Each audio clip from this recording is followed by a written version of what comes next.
To adjust voice assistant speak rate in Samsung Galaxy S20, open settings, swipe up or down home screen to access the home screen, and then tap settings.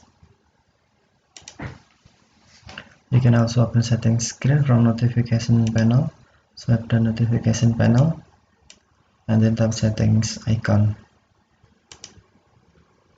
Scroll down settings screen, find accessibility, and then tap accessibility.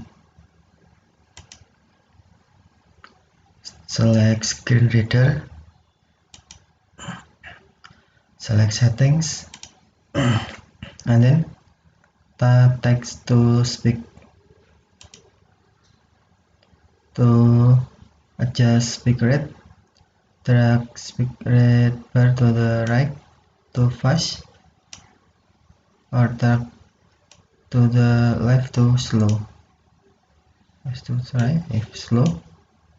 This is an example of speech synthesis in English. And then if fast. This is an example of speech synthesis in English.